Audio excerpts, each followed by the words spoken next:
Welcome to Travel Daily News, Travel Dialogues, and this time we have a virtual discussion with Mr. Sumesh Patel, who is the CEO of Asia Pacific region for SITA. Thank you, Sumesh, for being here with me. Thank you, Theodore. Thank you for inviting me. So SITA, if I'm not wrong, for 75 years, you are the experts in IT technologies, in transportation, aviation, airlines. Am I right? That's correct. And I think, Theodore, for those who don't know us, of course, we serve airlines, airports, and government. And, just to give you a little bit of background, so we work with almost 1,000 airports globally, and also with the airlines. Every airline, be it regional, low cost, full service, we work with almost every airline in the world. And of course, we work with almost about 70 governments globally. Excellent, excellent. Sounds very exciting. And more exciting are all these things that are happening these days in technology in the aviation industry. And I would like to start our discussion by asking you regarding your partnership with Airport R, actually, which is reshaping the baggage logistics across Asia Pacific. What are the outcomes that you have seen in terms of airport efficiency and passenger satisfaction out of this partnership? No, thanks for the question, Theodore. And clearly, if we fast forward how the airport of the future would be, so clearly we are seeing that, most of the passenger processing, which is, our checking system, the kiosk, the passengers now do everything online. So even before they come to the airport, they've already checked in. And when you go to the airport now, a lot of airports are also implementing biometric solution. So you have a walkthrough experience. And what then it leaves as part of passenger processing is only baggage. So hence our partnership with the airporter, right? So what can you even, while you can take care of your checking and walk through at the airport, what can you do about the baggage? So basically, we are flipping the script of baggage handling. And with our partnership with Airportro, it basically allows to check in your baggage even before you get to the airport. So you can the passenger can check in their baggage from home, from hotel, a city location, and basically they can skip the airport queues entirely when they get there. And what this also does is it basically helps airport manage their infrastructure better. So basically, avoid the peak times. So rather than having all the bags at the same time and processing them during the peak hours, they can have an ability to manage that more effectively because they would have bags arriving much earlier than the passenger they arrive there. And this basically results in a smooth experience for the passenger, increased efficiency for the airport, and of course the ground handlers. So the technology which basically backs this solution is our SITA bag journey. So it's a global baggage data repository which offers real-time end-to-end baggage tracking, which is enriching the bag journey with Airporto's data point that will not only enhance the tracking accuracy, but will also unlock the opportunity for expanded baggage services. Well, in Asia Pacific, we are working with Singapore Airlines already. And if you look at globally, what the other airlines in the rest of the part of the world. So we have, for example, British Airways, EasyJet, Lufthansa, Swiss, KLM, Virgin Atlantic, so many airlines, even American Airlines, they are basically leveraging this solution. So, this collaboration is just one of the strategies we are undertaking to boost the efficiency and the passenger experience around baggages. And one last point maybe I will add on this baggage, Theodore, is basically, there's another recent example in where we have partnered with Apple. So, when we had a lot of baggage challenges and past just after COVID, the passengers started using Apple AirTag, right? So the passenger could see where their bags are, but what can they do with that? So how can we help them share that information and the location data directly from the passenger to airlines, to the ground handlers, so that it helps the entire ecosystem. So with our partnership with Apple, basically a passenger can now share the Apple AirTag information directly with the airline and the ground handlers. So helping them to, not just knowing themselves where the bags are, but sharing that information with the ground handlers and airlines. So that helps the entire ecosystem to be managing the baggage even better. Excellent. I hope you soon work together with Android, because I don't have an Apple phone. So that's coming, I can tell you, very soon. All right, great. So another thing is that you collaborated, SITA collaborated recently with the SUTD and the Singapore Cruise Center on intermodal travel. So what role do you see for integrated air-to-rail or air-to-cruise journeys in the region's future travel ecosystem? So Theodore, clearly, what we see is that intermodal travel is critical for our region in Asia Pacific, but also globally, because when we see where the travelers often combine their flights with cruise or the rail connection. So hence we tied up with the SUTD, which is Singapore University of Technology and Design, to basically come up with a solution which can help with the entire intermodal service, right? Because as a passenger, if you are taking an airline, and then if you have a connecting cruise, your journeys are completely broken. That means you have to go through your check-in, your baggage, everything for an airline. When you arrive at the destination, you go through everything all over again and go through that through a cruise terminal. So, how can we help to have more seamless journey? And that is what our partnership with SUTD and Singapore Cruise Center is all about. So, for if you, and this even goes beyond, so not just creating one single identity for your end-to-end travel, but also, for example, if you are in a hotel or you want to check in, so if you can call a bellboy to say, hey, can you please come and collect my luggage?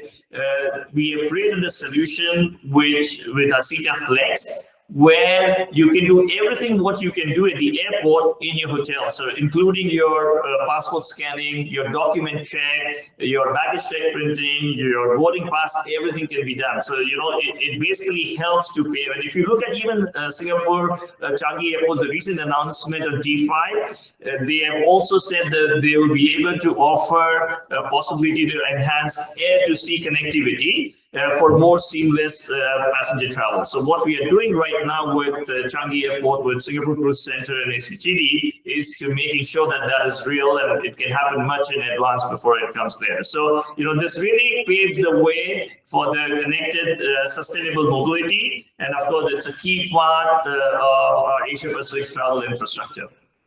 That sounds very interesting. But another thing that is, a lot of discussions around the world now is the digital identity. In European Union, we have the EUDI that, if I'm not wrong, until the end of October this year, it has to be implemented in all European countries. So what are the unique challenges that and opportunities, of course, that the Asia Pacific region face in implementing digital travel credentials at scale? So clearly in Asia Pacific, we are seeing a very strong regional momentum. So we are seeing movement in digital identity adoption very high. So if you look at countries like Singapore, India, Australia, New Zealand, Hong Kong, all of these are leading the way with the government-backed programs, right? So for any biometric to be successful, it needs to be, the entire ecosystem needs to be aligned. So the airlines, airports, and also the government. And if you just look at in Singapore, this is clearly backed by the biometric clearance lanes. In India, for example, it's a DigiYatra for all domestic passenger. Australia, smart gate system. So, every country is at a different stage of implementation, but we see a major challenge is basically a fragmented regulatory landscape, right? So despite this process, one of the Asia Pacific's biggest challenge it's in a regulatory diversity, right? So the region spans highly digitalized market, and others still building foundational infrastructures. There are some which are way ahead, and there are some which are building the foundation.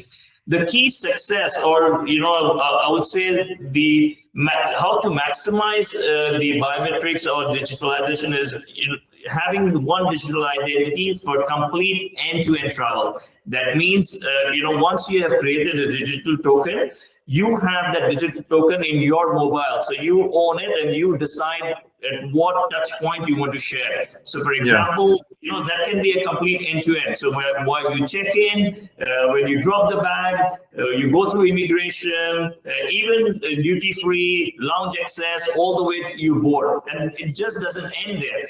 For example, if you go beyond to say that, okay, now we were talking about intermodal earlier, when you take a cruise or you take a train, how can you use your digital identity even for those steps? And even going beyond, when you check in the hotel, why do you need to produce a passport or an ID? Why can't you use the same digital token to even check in? So basically, looking at the complete end-to-end journey, having a seamless travel, and frankly for us, we see that 10 years down the line, maybe you don't need a passport. It's just there as a backup, but all your credentials are in digital identity, and they stay with you on your mobile device. And that basically helps not only the complete end-to-end journey, but also helps in terms of interoperability and scalability. So, and we are working with both IATA One ID and ICAO digital travel credential standards, so helping to ensure that it's consistency and also in the global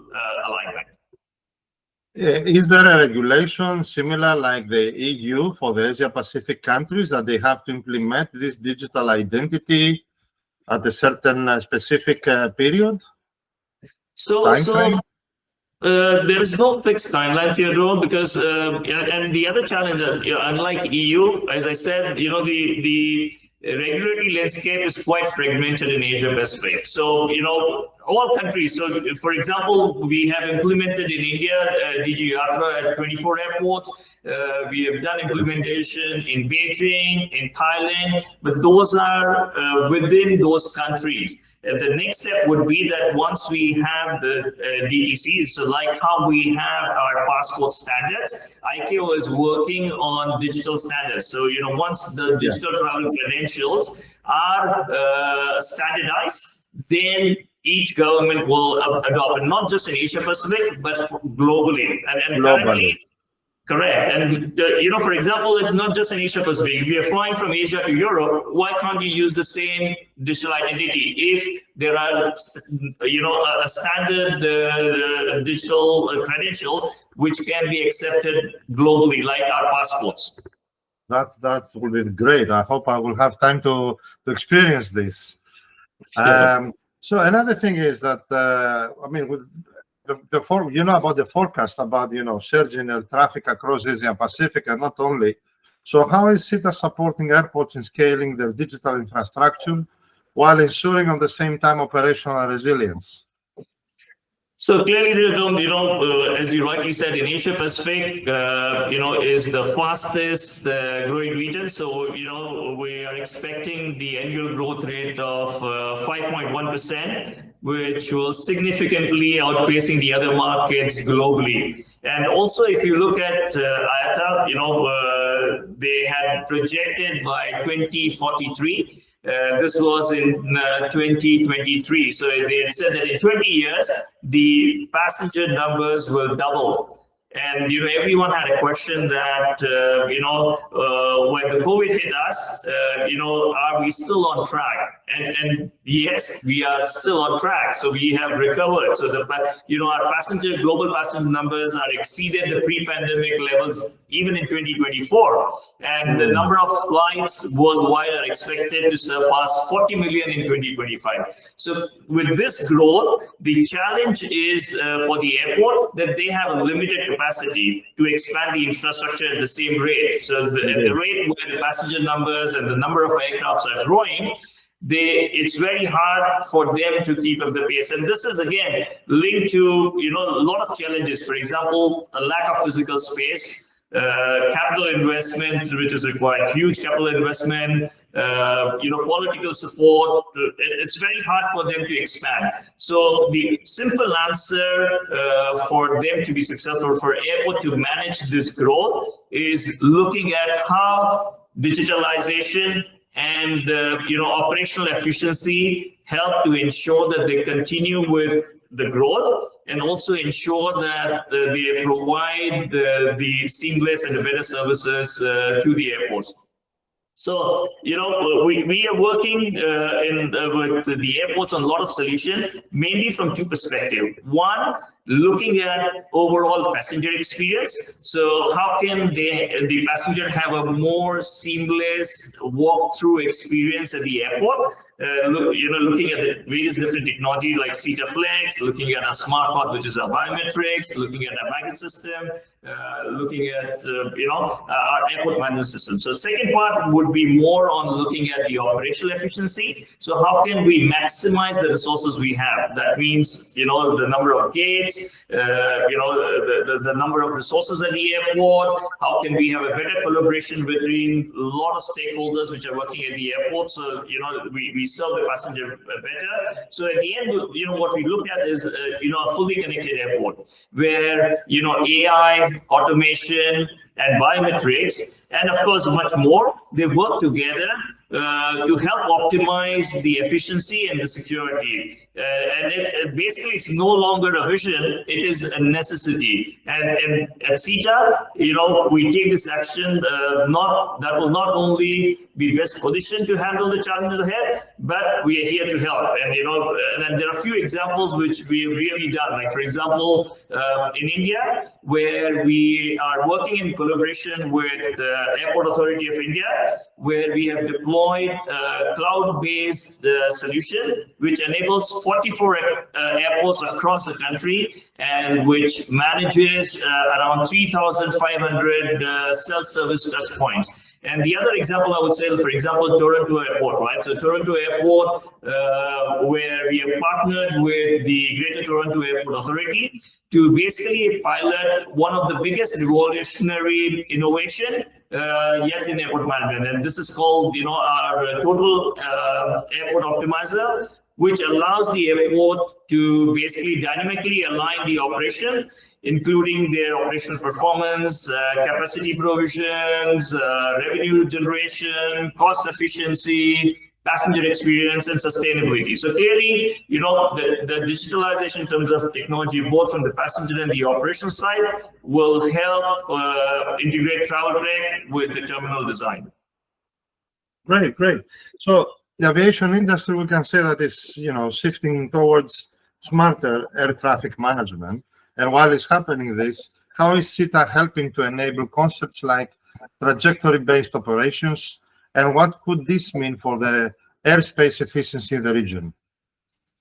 This is a very important question, right? So while we look at the airport infrastructure, when we look at intermodal and how can we make the overall journey more enjoyable, one of the other challenge, which is of course, the shift in how can we have a smarter air traffic management, because the airspace is limited and the number of aircrafts as they grow, how do we better manage them? So at SITA, we are preparing for the trajectory-based operation in fast-growing market, for example, India, by expanding our radio network to support more reliable data link communication between pilots and the air traffic controllers, right? And this is basically an essential foundation for the trajectory-based operation.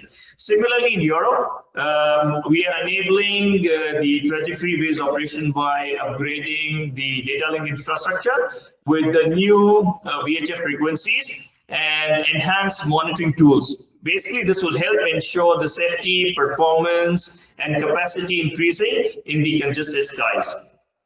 If you look on this, and the other part on that is our flight operation tools, which provide the real-time insight that help airlines and dispatchers make smarter, faster decisions. And basically, this supports the collaborative, data-driven workflow that trajectory-based operation requires. So by combining the resilient communications infrastructure, as I just mentioned in terms of our radio network, with the intelligent decision-making support, such as our flight operation tools, we are helping to build the operational backbone for the next generation air traffic management worldwide. Wow, this is great, and I think the whole industry is looking forward to experience all these new technologies that are coming to the industry. Thank you very much for your time, Sumesh, and hope to meet in person very soon. Thanks, Theodore. Nice speaking to you, and certainly hope to see you soon. All right.